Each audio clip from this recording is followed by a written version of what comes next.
Hello everybody, Jack Gleason here with MajorLeagueTrading.com coming at you with your weekly Nadex trade plan. So let's go over first the major news events for the week.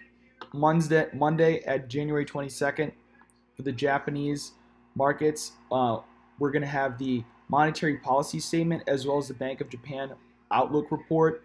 As far as the times that's going to be coming out, it is not yet known, so those are going to be tentative. I'll check again tomorrow on Monday to see if that's been updated, but right now there is no time set. However, on Tuesday at 1:30 a.m., they are going to be coming out with the Bank of Japan press conference, and that's East Coast time. Wednesday at 4:30, average earning index for the Great Britain pound, that's 4:30 a.m. At 10:30 a.m., we're going to have the crude oil inventories. And then on Thursday, we're going to have minimum bid rate out of the euro. Out of the Canadian dollar, we're going to have core retail sales. And then we have the ECB press conference on 8:30 in the morning.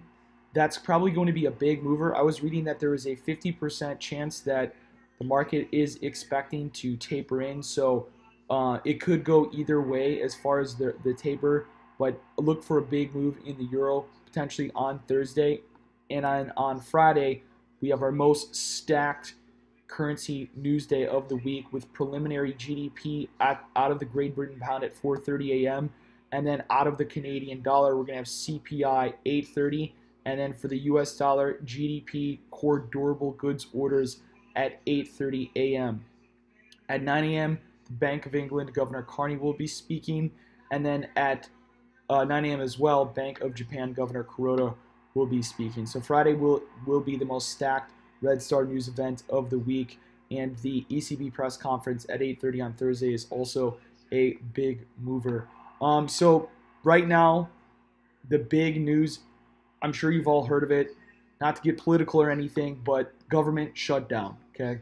Don't care who you vote for, doesn't matter to me. However, it is affecting the markets and, providing opportunity. So I want to talk about something that it's a recent Nadex product here. It's Bitcoin. So obviously Bitcoin is tradable using a weekly spread on Nadex, which I think is interesting. And Bitcoin over the weekend, actually, after the markets had closed on Friday, had rallied out of this support zone and broken out and traded into the $13,000 level where it found resistance.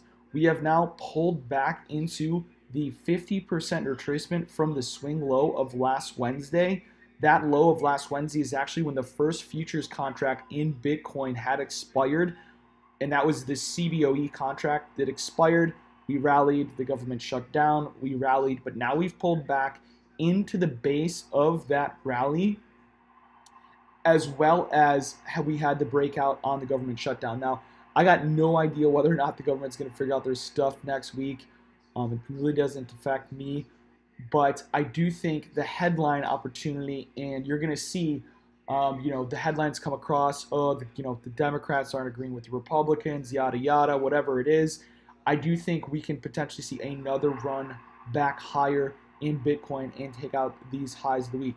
So I'm potentially going to be looking at going long,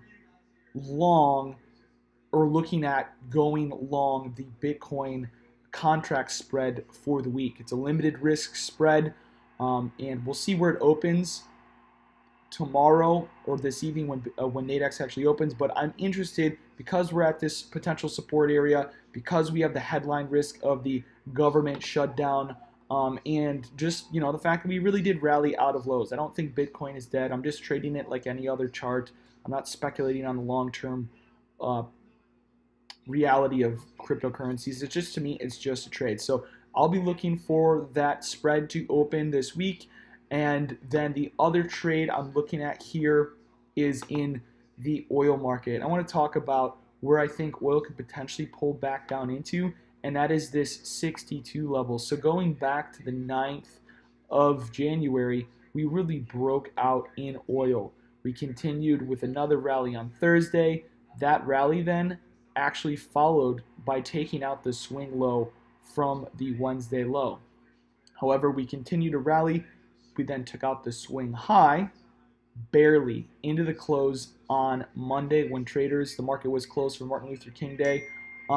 We have now sold off, made a lower low, and have lower highs after failing to break through this high at 64.90 and hold. So I'm looking for a potential continuation of downside price action because we have a series of lower highs and lower lows in oil from that Monday high, and I believe we could potentially get down into this 62 support level. So I will be looking potentially for shorting opportunities in the oil market until we at least get to that support level, which at that point in time I would at least look or wait for a pause. But that is going to conclude my weekly trade plan.